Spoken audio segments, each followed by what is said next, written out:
I got that in Mexico. I was hoping it holds joints. Does it do anything? It seems to No, open. it just would be a good size to hold joints. Or not. So is that a joint? Or is it a blood. cigar? Yeah, it's No, Okay.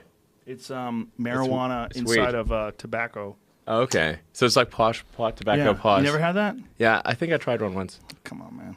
You want some of it? You probably can't because of stockholders, right? I mean, it's legal, right? It's totally legal. Okay. How does that work? Do people get upset at you if you do certain things? There's tobacco and marijuana in there. That's all it is. The combination of tobacco and marijuana is wonderful. First turned onto it by Charlie Murphy and then reignited by Dave Chappelle. There you go. plus whiskey. Haha, exactly. Perfect. Balances it out. I mean, I'm a firm believer in alcohol's that. a drug. It's been grandfathered in. Well, it's not just a drug. It's a drug that gets a bad rap. Because if you just have a little, it's great. Fine. Yeah, a little sip here and there, and your inhibitions are relaxed, and it shows your true self, and hopefully you're more joyous and friendly and happy, and everything's good. The real worry is the people that can't handle it, like the real worry about people who can't handle cars that can go 0 to 60 in 1.9 seconds or anything. Have you ever considered something that, like, imagine if one day everyone has a car that's on the same, at least technological standard as one of your cars. And everyone agrees that the smart thing to do is not just to have bumpers, but to perhaps have some sort of a magnetic repellent device, some electromagnetic field around the cars that as cars come close to each other, they automatically radically decelerate because of magnets or something. Well, I mean, our cars brake automatically. Brake. Yeah. Yeah, when they see things. Yes. But like a physical barrier, like Well, the wheels work pretty well as the brakes. wheels do. Yeah. They work pretty well. Decelerated at 1.1 to 1.2 Gs, that kind of thing. Is there a concern that one day all your cars will be on the road and then there'll still be regular people with regular cars 20, 30 years from now that'll get in the mix and be the main problem? Yeah, I think it'd be sort of like, it was a time of transition where there were horses and gasoline cars on the road at the same time. It's been pretty weird. Oh, that'd be the weirdest. Yeah. I mean, horses were tricky. Back in Manhattan had like 300,000 horses. You figure like if a horse lives 15 years, you got 20,000 horses dropping dead every day. Or every year, I should say. Every year is 20,000 horses if there's 300,000 horses in a 15-year lifespan. Back in the Gangs in New York days. That movie? Yeah. Yeah. It's a lot of dead horses. And then you need a horse to move the horse. Right. And they'll probably get pretty freaked out if they have to move a dead horse. Do you think they know what's going on? Yeah, They I think mean, their it's got to friend's be tired. like pretty weird. Like, No, I would why imagine. am I dragging this dead, horse around? And I'm a horse. Do you I don't ever like it. stop and think about your role in civilization? Do you ever stop and think about your role in the culture? Because me, as a person who never met you until today, when I think of you, I've always thought of you as being this weirdo super inventor dude who just somehow or another keeps coming up with new shit. But there's not a lot of you out there. Like, everybody else seems to be, I mean, obviously you make a lot of money, and there's a lot of people that make a lot of money. You like that? The clock? Yeah. Pretty dope, right? This is a great clock. Yeah, you want one? I'll get you one. Sure. Okay. Done. I like weird things like this. Oh, this is the coolest. It's TGT Promotion. What is this? TGT Studios? TGT Studios? Yeah. Yeah. It's a gentleman who makes all this by hand. Yeah, it's really cool. My study is filled with weird devices. Well, get ready for another one. All right. I'm sending it your way. Cool. You want a werewolf too? I'll hook you up. All right. I'll Okay. take one. One werewolf and one clock coming up. Do you think about your role in the culture? Because me, as a person who never met you until today, I've always looked at you and like, wow, like, how's this guy just keep inventing shit? Like, how do you keep coming up with all these new devices? And what do you ever consider how like, I had a dream once that there was a million Teslas. Instead of like one Tesla, there was a million Teslas. Okay. Not Chesley the car, but Nikola. Oh, yeah, sure. And that in his day, there was a million people like him who were radically innovative. It was a weird dream, man. It was so strange. And I've had it more than once. Result in very rapid technology innovation, that's for sure. It's one of the only dreams in my life I've had more than one time. Okay. Like where I've woken up and it's in the same dream. I'm in the same dream. And in this dream, it's 1940s, 1950s, but everyone is severely advanced. There's flying blimps with like LCD screens on the side of them, and everything's bizarre and strange. And it stuck with me for whatever, and obviously this is just a stupid dream, but for whatever reason, all these years that stuck with me. Like it takes one man like Nikola Tesla to have more than 100 inventions that were patents, right? I mean, he had some It's pretty great. pretty fucking amazing ideas. Yes. But there Definitely. was, in his day, there was very few people like him. Yeah, that's true. What if there was a million? Like what? And then Things would advance very quickly. Right. But there's not a million Elon Musks. There's one, motherfucker. Do you think about that? Or you just try to not?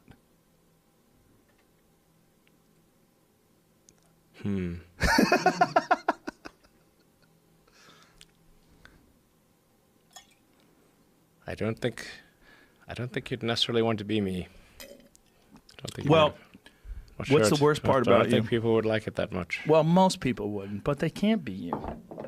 So that's like some superhero type shit. You know, you wouldn't want to be Spider-Man. You'd rather just sleep tight in Gotham City. I hope he's out there doing his job. It's very hard to turn it off. Yeah. What's the hardest part? It might sound great if it's Means turned sleep? on, but what if it doesn't turn off? Now, I showed you the isolation tank, and you've never experienced that before. No. I think that could help you turn it off a little bit just for the Okay. night. Yeah, just give you a little bit of sleep, a little bit of perspective. There's magnesium that you get from the water as well that makes you sleep easier because the water has Epsom salts in it.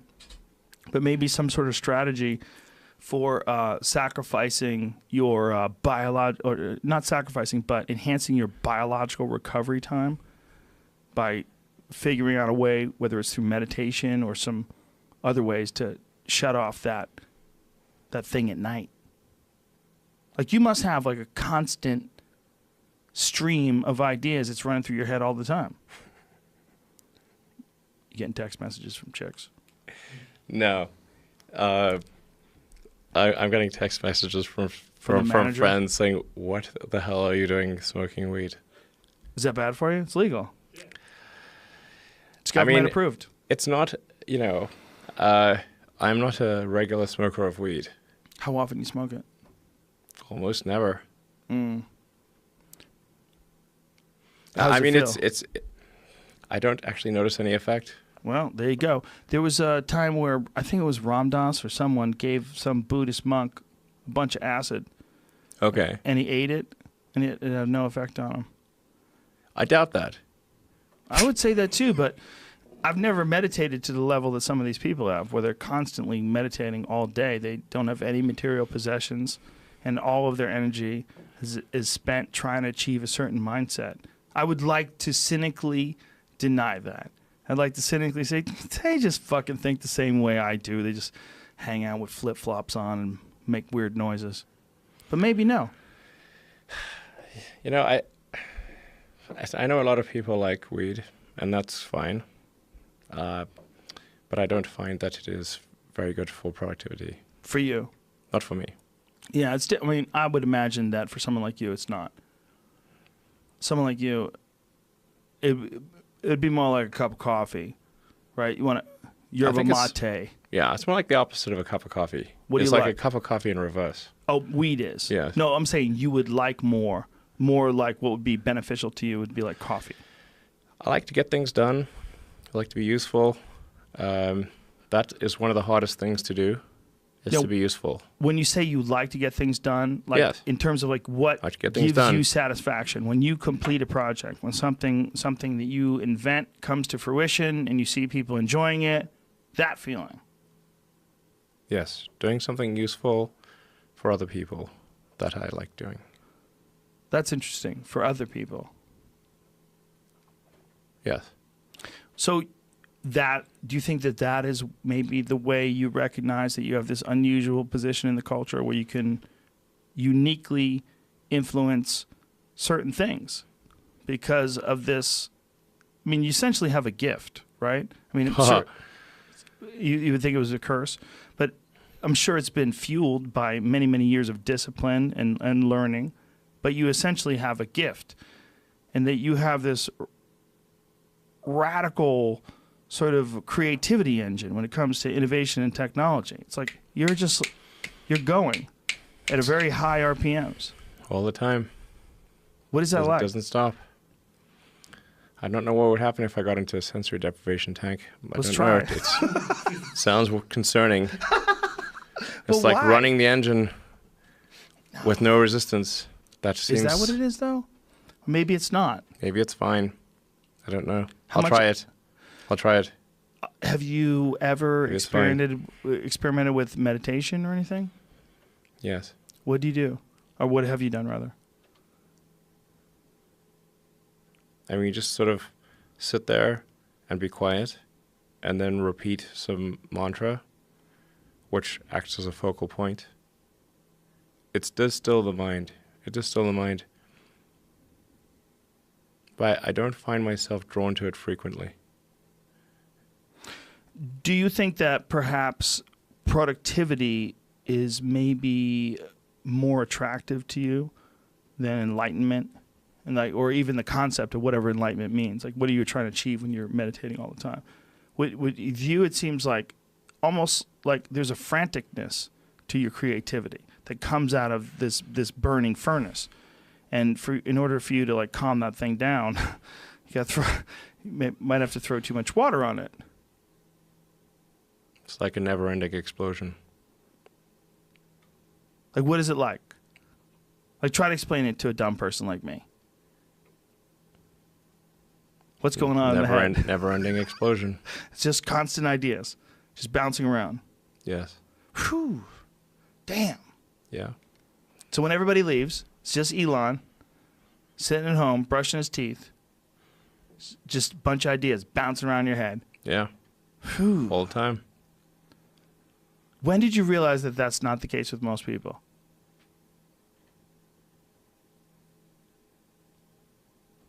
I think when I was, 5 or 6 or something. I thought I was insane. Why'd you think you were insane? Because it was clear that other people did not, their mind wasn't exploding with ideas all the time. They weren't expressing it. They weren't talking about it all the time. And you realized by the time you were 5 or 6, like, oh, they're probably not even getting this thing that I'm getting. No. It was just strange. It was like, I'm strange. That was my conclusion. I'm strange. But did you feel diminished by it in any way? Like knowing that this is a weird thing that you really probably couldn't commiserate with other people? They wouldn't understand you? I hope they wouldn't find out because they might like put me away or something. You thought that? For a second, yes. When you were little? Yeah, I knew they put people away. What if they put me away? Like when you were little, you thought this? Yes. Wow. Like you thought this is so radically different than the people that are around me. If they find out I got this stream coming in. Yeah. Wow. But I was only like 5 or 6, so like. Do you think this is like? I mean, there's outliers biologically. You mean there's people that are 7'9"? There's people that have giant hands. There's people that have eyes that are 20/15 vision. There's always outliers. Do you feel like you like caught this? Like you have got you're like on some weird innovation, creativity sort of wave that's very unusual. Like you tapped into. I mean, just think of the various things you've been able to accomplish in a very short amount of time, and you're constantly doing this. That's you're a weird person, right? I agree. Yeah. Like, what if there's a million Elon Musks? Well, that would be very, very weird. Woo. Yeah, that'd be pretty weird. I agree. Real weird. Definitely. Yeah. What if there were a million Joe Rogans? Oh, there probably is. There's probably 2 million. I mean, I think that's the case with a lot of folks. Yeah, I mean, but like, my goal is like try to do useful things, try to maximize the probability the future is good, make the future exciting, something you look forward to, with with Tesla, we're like trying to make things that people love. It's like not like how many things can you buy that you really love, that really give you joy? So rare, so rare. I wish there were more things. That's what we're trying to do. Just make things that somebody loves. When you think about so making things that difficult. someone loves, like, do you specifically think about like what things would improve people's experience? Like what would change the way people interface with life that would make them more relaxed or more happy? You really think, like, when you're thinking about things like that, is that like one of your considerations? Like what could I do that would help people that maybe they wouldn't be able to figure out? Yeah, like what are the set of things that can be done to make the future better? So I think that a future where we are a spacefaring civilization and out there among the stars, this is very exciting. This makes me look forward to the future. This makes me want that future. There need to be things that make you look forward to waking up in the morning. You wake up in the morning, you look forward to the day, you look forward to the future. In a future where we are a spacefaring civilization and out there among the stars, I think that's very exciting. That is a thing we want. Whereas if you knew we would not be a spacefaring civilization but forever confined to Earth, this would not be a good future. That would be very sad, I think. It would be sad. We don't want the sad future. Of the finite lifespan of the Earth itself and the solar system itself. That even though it's possibly, how long do they feel like this sun and the solar system is going to exist? How many hundreds of millions of years? Well, it's probably, if you're saying when does the sun boil the oceans? Right. About 500 million years. So is it sad that we never leave because in 500 million years that happens? Is that what you're saying?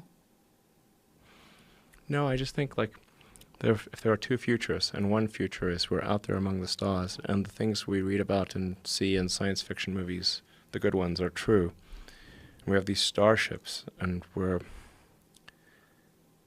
going to see what other planets are like, and we're a multi-planet species, and the scope and scale of consciousness is expanded across many civilizations and many planets and many star systems. This is a great future.